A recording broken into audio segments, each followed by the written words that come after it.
8월 15일 날 세계 최초로 나이아가라 폭포 외줄타기가 진행돼서 성공을 했습니다. 미국의 고공 외줄타기 명가 가문이 있더라고요. 닉 왈렌다라고 하는 사람이 그 주인공인데요. 예전에 나이아가라 강에서 줄을 매달아 놓고 이렇게 성공한 사람은 더러더러 있었는데, 이번에는 폭포를 질러서 자그마치 그 길이가 196m 정도 되는 거기를 폭포를 질러서 성공을 했어요. 바닥에서 46m 정도 떨어진 데서 출발을 해서 시작했고요. 이 줄의 길이는 5cm 정도 되는 와이어 위에서 했습니다. 제가 그 동영상을 준비를 했는데, 이게 한 5분 정도 동영상인데, 그래서 외줄 타는 거 5분, 이렇게 긴 장대를 가지고 계속 걸어가는 거 5분이거든요. 그 가문이요, 200년 이상 줄 타는 가문입니다.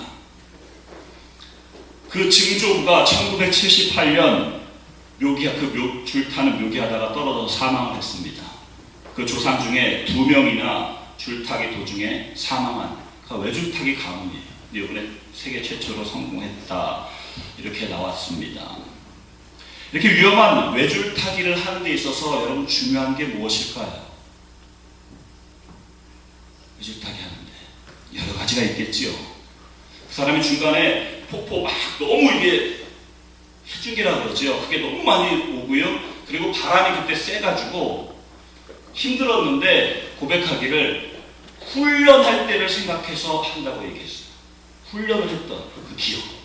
내가 평상시에 훈련했던. 훈련이 중요해요. 더군다나 어마어마한 길이의 장대를 가지고 가는 거기 때문에 체력 필요합니다. 여러분 생각해 보세요. 전 동영상을 보고 있는데 봐도 이상하더라고요.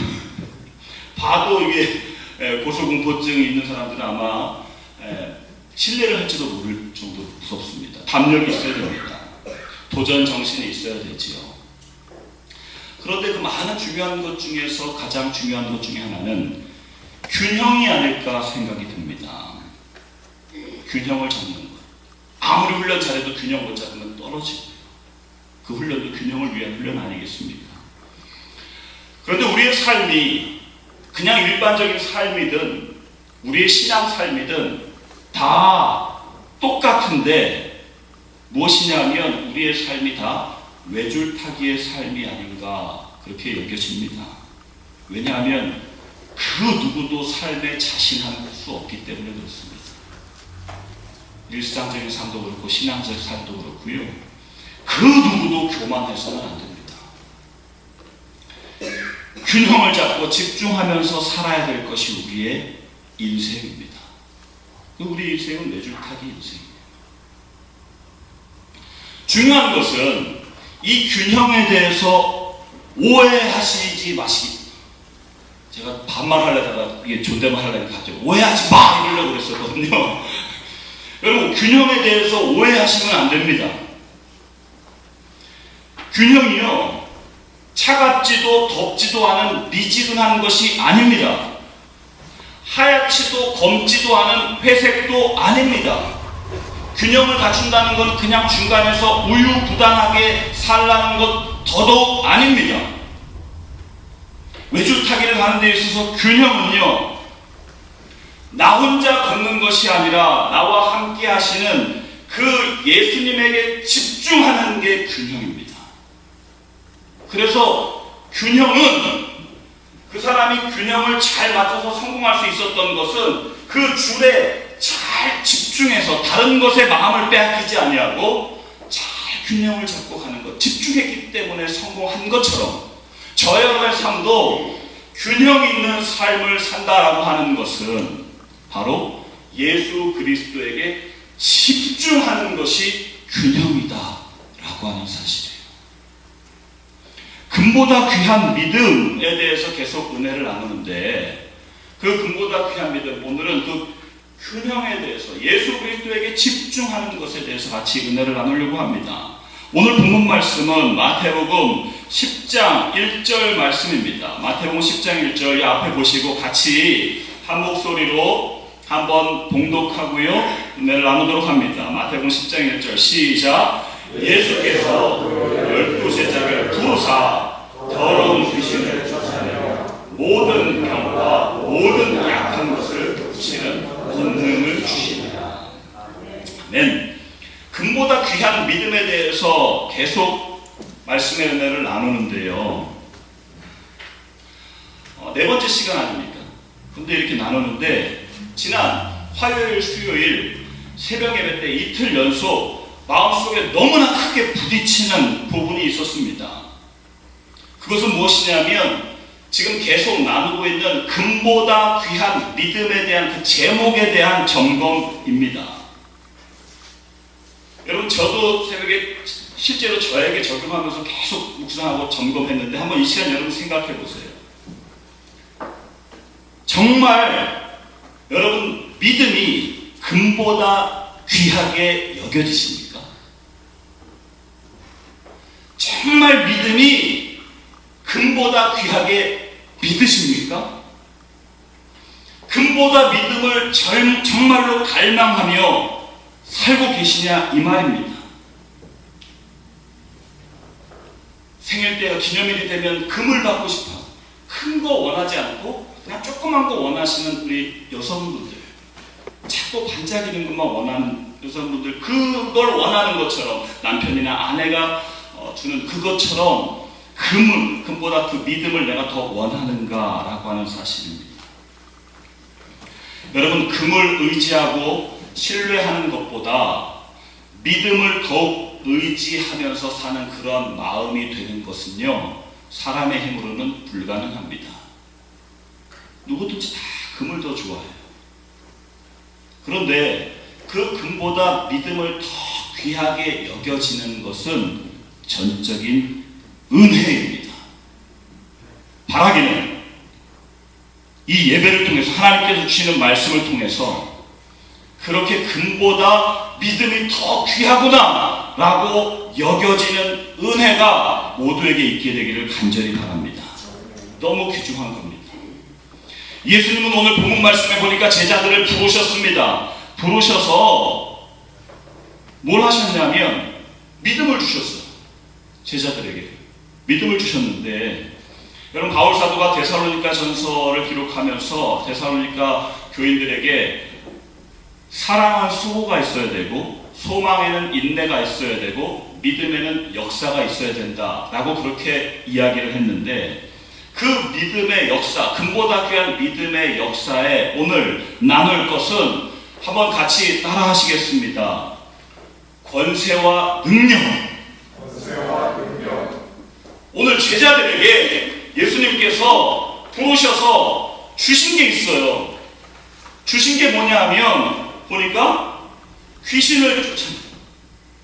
여러분, 귀신이 그냥 귀신이라고 표현되어 있습니까? 오늘 본문에 보니까 더러운 귀신을 쫓아내며 이렇게 되어 있습니다. 그럼 귀신은 더럽습니다. 귀신은 더러워요. 속사람의 더러움, 탐욕과 악독과 외식과 방탕과 시기와 음란함과 추함, 원망, 이런 걸로 나의 속사람을 더럽게 만듭니다. 귀신의 역사입니다. 왜냐하면 귀신은 더럽기 때문에. 겉사람도 예외가 될 수 없습니다. 겉사람도 때때로 우리가 일하거나 땀 흘리거나 하면 몸이 더러워질 수 있습니다. 치우지 않으면 집안도 더러워질 수 있습니다. 그런데 몸도 집안도 지속적으로 계속 그렇게 더럽게 두면요, 귀신이 역사하기 굉장히 쉬워집니다. 속사람뿐만 아니라 겉사람도 해당이 된다라고 하는 사실. 물론 중요한 게 속사람이지만, 그런데 오늘 그런 귀신의, 이 더러운 귀신을 쫓아내는 것, 그리고 모든 병, 모든 약한 것을 고치는 무엇을 주셨다? 권능을 주셨다. 권능을 주셨다. 이것을 부지나 표현한다면 권세와 능력을 주셨다라고 하는 사실입니다. 금보다 귀한 믿음, 예수님께 집중하는 균형 있는 믿음은 하나님으로부터 그 권능을 받아서 사는 겁니다. 여러분, 일전에 우리 같이 나눈 말씀 중에 요한복음 1장 12절 말씀이 있습니다. 영접하는 자, 곧 그 이름을 믿는 자에게는 하나님의 자녀가 되는 권세를 주셨다고 했습니다. 놀라운 은혜입니다. 놀라운 축복입니다. 저는 이번 주 다시 한번 예전 기억이 나서요, 몸둘 바를 모르는 시간을 잠깐 가졌습니다. 어쩌면 하나님이 나 같은 놈을 불러서 목사를 만드셨을까? 이것만 생각하면요, 이루 말로 할 수가 없어요. 저는 목사가 아니라 그냥 예수만 간신히 믿고 하나님의 자녀되고 이렇게 하늘 소망으로 사는 것도 뭐 감당할 수가 없고 자격도 없고 아무것도 아닌데, 하나님의 자녀가 되는 권세로 또한 목회자로 이렇게 세우셨다라고 하는 사실, 하나님의 전적인 불쌍히 여기심과 십자가의 그 죄사함의 은혜, 이거를 받는 것, 더군다나 믿음을 주시고 자녀를 삼으신 이 놀라운 복, 우리가 매주 찬양하는 내 영혼이 은총이고 중한 죄짐을 벗는 이러한 놀라운 죄사함의 은혜, 이것은 정말 하나님의 자녀가 되는 놀라운 권세인 줄로 분명히 믿습니다. 자격이 있어서 이렇게 주님의 자녀가 된 사람이 이 중에 누가 있습니까? 남과 비교해서 저 사람보다 내가 조금 더 나아, 그래서 구원받았다고 말할 수 있는 사람이 이 자리에 누가 있습니까?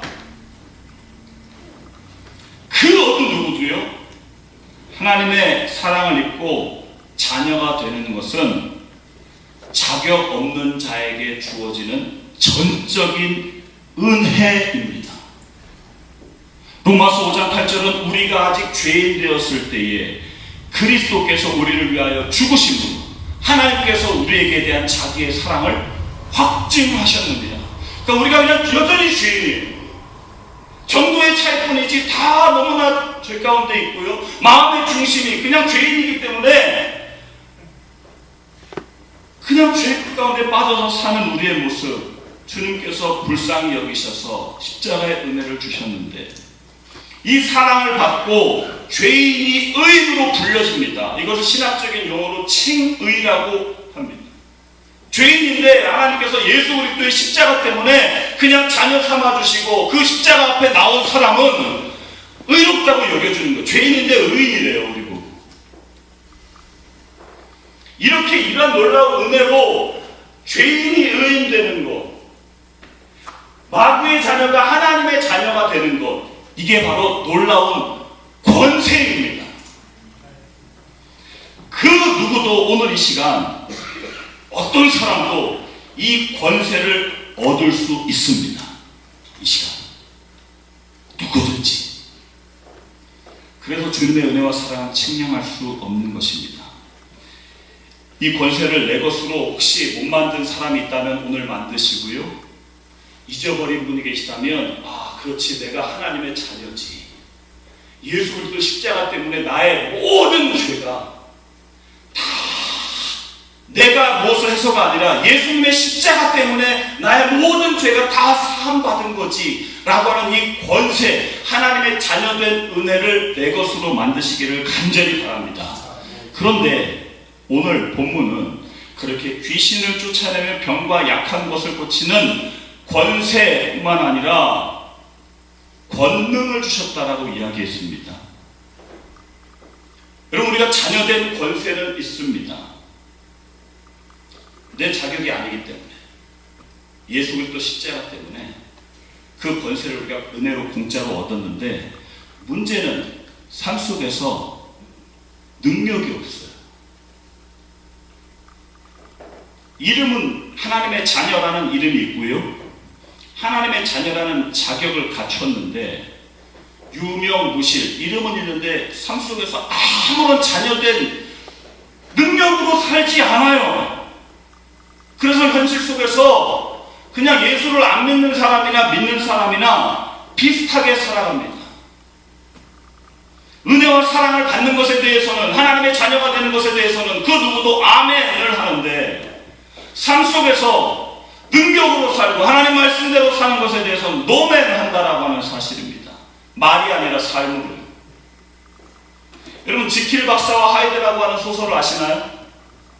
1850년 스티븐슨이라고 하는 사람이 1886년에 쓴 소설입니다. 학식이 좋고 자비심이 많은 지킬 박사라고 하는 사람이 인간이 잠재적으로 가지고 있는 선악에 모순된 그런 이중성을 약품으로 분리할 수 있을까라고 하는 그런 생각을 합니다. 그리고 그 약품을 만듭니다. 그리고 자기가 그 약품을 먹습니다. 그런데 이 지킬 박사가 그 약품을 먹었는데 자기 속에 악성을 지닌 추악한 하이드로 변신을 합니다. 그래서 그 약 효과가 있을 때는 특별히 저녁에 하이드로 살고 악하게 살고 온갖 범죄를 저지르다가 약효가 떨어지면 다시 학식이 높고 자비심 많은 지킬 박사로 돌아옵니다. 이거를 되풀이하는데 점차 그 악이 선을 이깁니다. 그냥 그 악으로 하이드로 사는 것이 계속 이겨요. 그래서 나중에는 그 약을 자기가 개발한 약을 먹지도 않고도 하이드로 살 수 있게 됩니다. 지킬 박사로 돌아갈 수 없게 됩니다. 마침내 하이드는 살인을 합니다.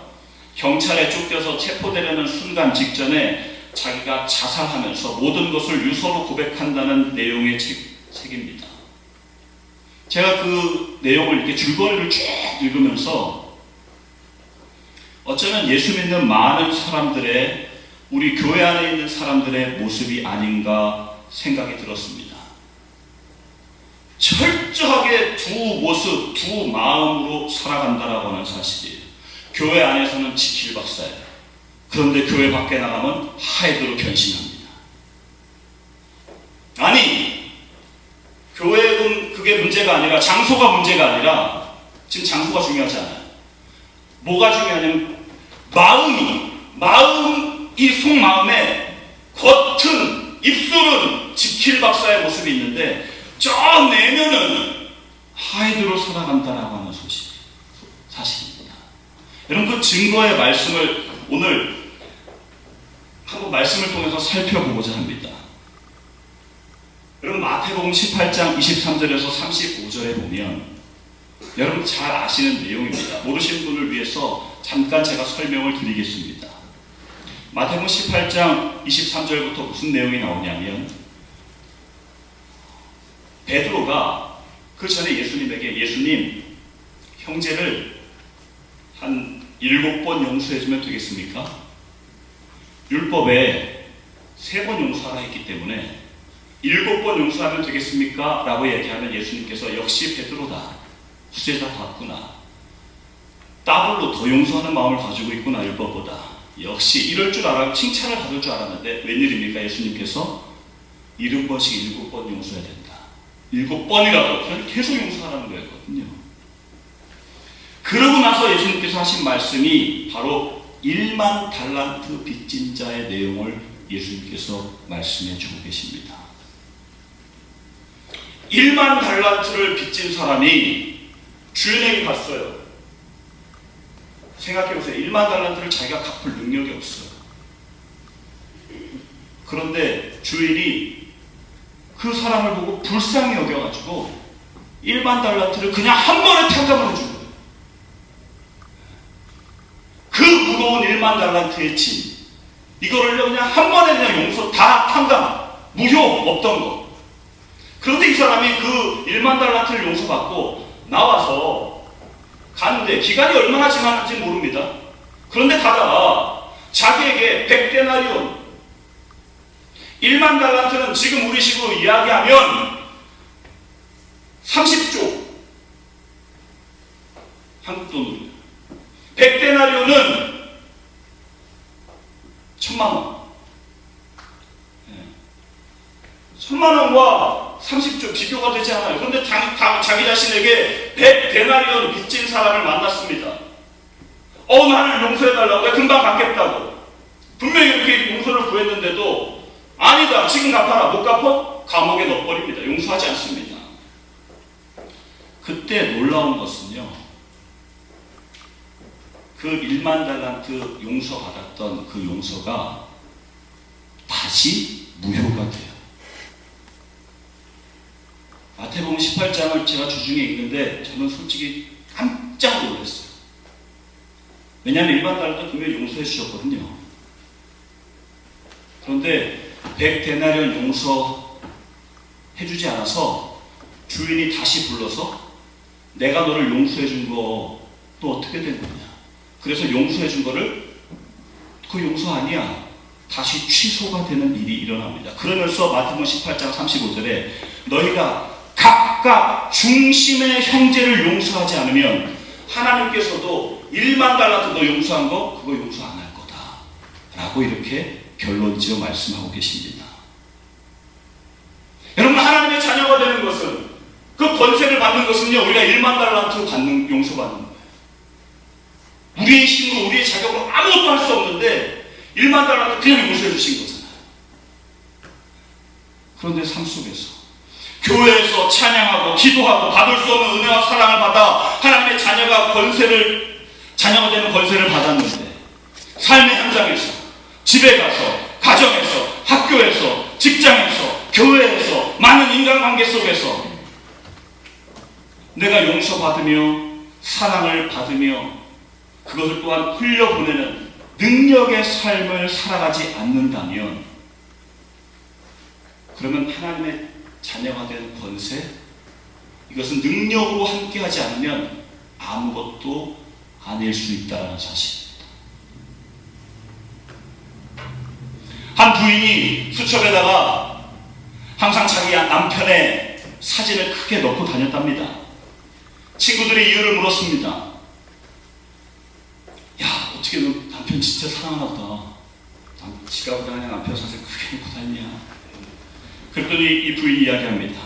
나는 골치 아픈 문제가 있을 때마다 이 사진만 보면 모든 것이 해결돼. 어머, 정말 사랑하나 보다. 그러니까 그게 아니라 이 사진을 볼 때마다 이것보다 더 큰 문제가 세상에 또 있을까 생각이 들어서 금방 해결된다는 거예요. 왠지 웃는 게 아니잖아요. 여러분, 하나님의 은혜와 용서를 말하면서 나는 그 용서를 받고 은혜를 받고 하나님의 자녀가 됐다라고 우리는 말하고 춤추고요. 와, 하나님의 사랑이 크다라고 우리는 그렇게 감격도 하면서, 가족부터 시작해서 가까이 있는 친구들, 교우들, 직장에, 학교에서는 겉으로 티는 낼 때도 있지만 티도 안 내 마음속으로 미워하고 원망하고요.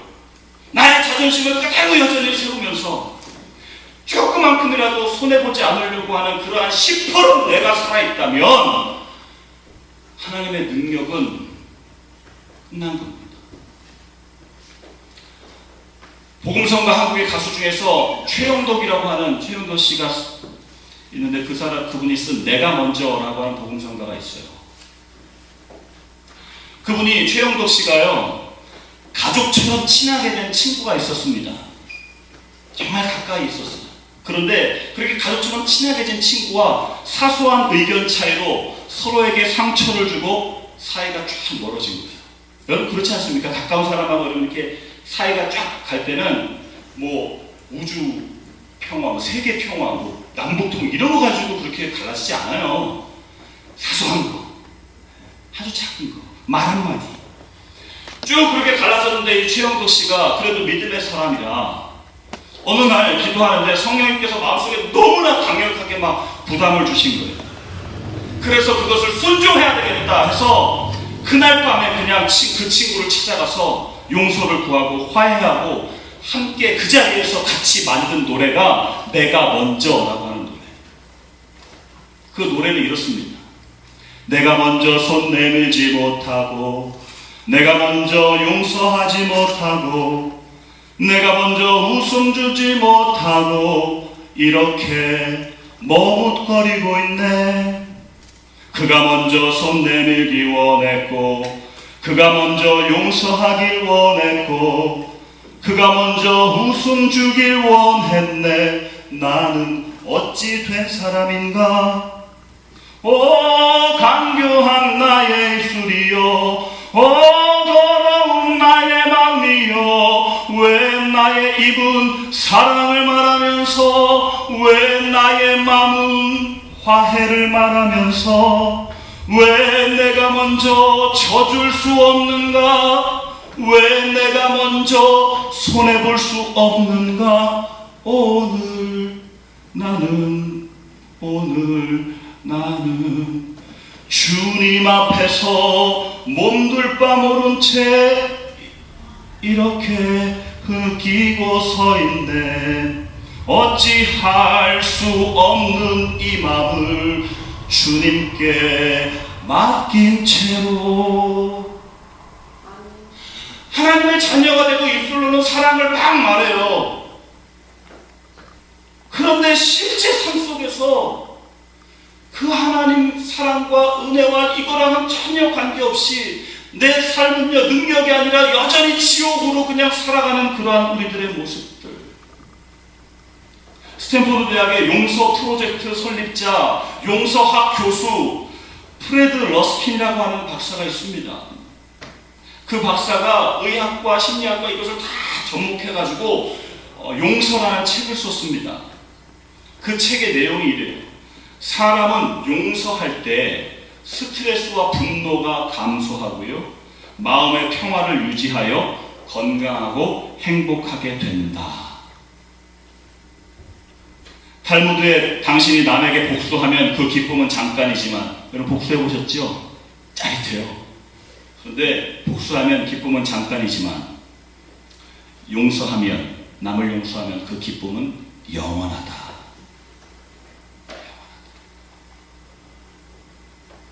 금보다 귀한 믿음, 주님께 집중하는 균형의 마음, 이 권능, 이 능력은요, 내 능력 아니고 예수 그리스도의 십자가를 바라보며 자꾸 나가면, 그 십자가 때문에 용서를 선택하게 되면 하나님께서 우리의 삶을 그때부터 하나님이 일하시고 하나님께서 인도하신다라고 하는 사실이에요. 이 은혜를 내 것으로 받으시기를 간절히 바랍니다. 이게 우리들의 삶이 됩니다. 놀라운 하나님의 은혜라고 하는 필립 얀시의 책에 귀한 말이 있습니다. 용서로 치유받는 최초의, 그리고 많은 경우 유일한 사람은 바로 용서하는 사람이다. 진실된 용서는 포로에게 자유를 준다. 그러고 나면 자기가 풀어준 포로가 바로 자기 자신이었음을 깨닫게 된다. 지난 새벽에도 한번 어제지요 말씀드렸는데, 독도의 문제를 거론하고 나오는 일본을 생각할 때마다 우리는 피가 거꾸로 솟구치는 분들이 애국자들 계시잖아요. 평상시에는 별로 한일전 할 때나 독도 얘기 나오면 애국자가 막 생기잖아요. 갈아먹을 놈들 탁 해가지고 일본 하면 막 이렇게 하는 우리들의 모습도 있지 않습니까? 내 감정과 환경을 쳐다보면요, 용서할 수 없어요.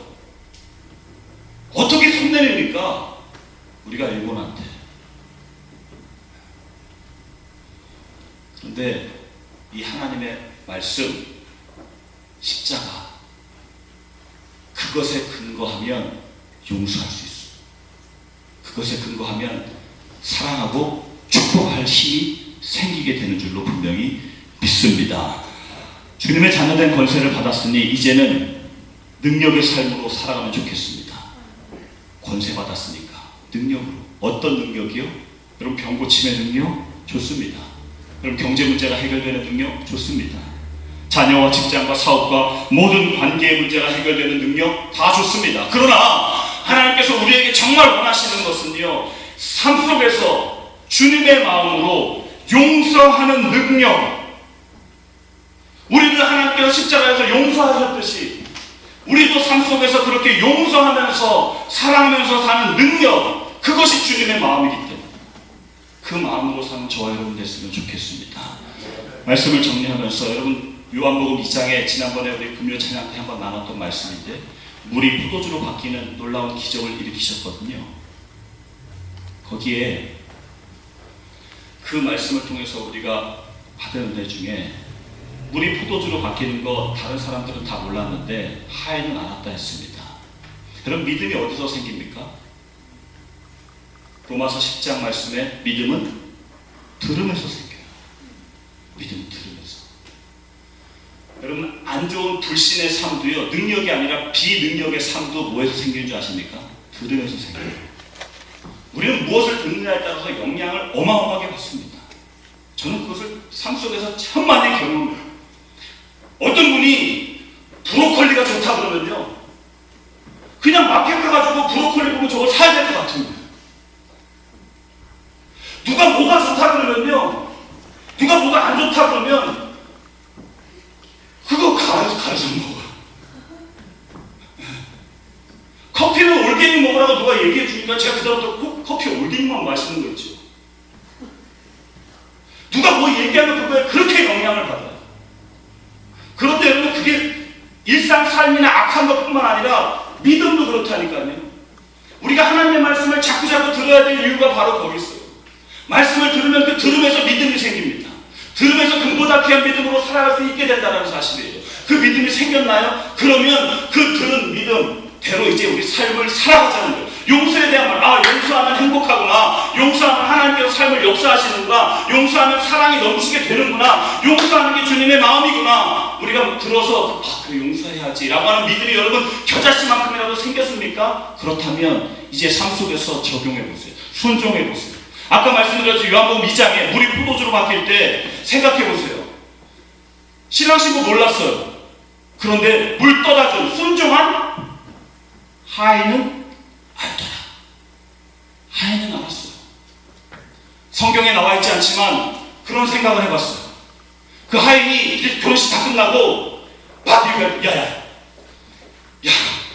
예수님이라는 분이 물을 떠다주자고 했거든. 근데 떠다줬어. 근데 갖다 주라고 그러더라. 갖다 줬어. 근데 그게 분명히 내가 하얀 물을 떴는데 갖다 주니까 포도주 그거 마신 사람이 왕짱 포도주 좋대. 야, 그거 내가 맞지. 내가 했잖아. 내가 옆에 그거 들은 사람이 뭐라 했을까요? 미친놈. 여러분 그렇지 않겠습니까? 미친놈, 무슨 물이 포도주가 돼. 너 그거를 그냥 들은 사람은요 믿어지지 않아요. 난 얘기 같아요. 그냥 들은 사람은 그냥 그래? 좋았겠다. 어설프게 믿는 사람은 그 정도. 그러나 직접 떠다준 사람은 누가 뭐라 그러면 자신있게 이야기하는 거죠. 야, 진짜 물이 포도주로 바뀌었어. 나 진짜 내가 했거든. 미친놈 소리를 들어도 자기는 확신한 거야. 여러분, 우리 이게 신앙생활이에요. 용서하는 거 들어가지고 누가 했다. 그래 누가 용서했다면 미친놈 이런 소리 하는 게 아니라 뭘 떠다준 사람은 알더라. 삶 속에서 실제로 이렇게 순종할 때에 하나님께서 우리의 삶 속에서 역사하시는 것을 내 것으로 경험하는 은혜가 있게 될 줄 믿습니다. 이 말씀의 주인공이 저와 여러분 다 되기를 주님의 이름으로 축원합니다.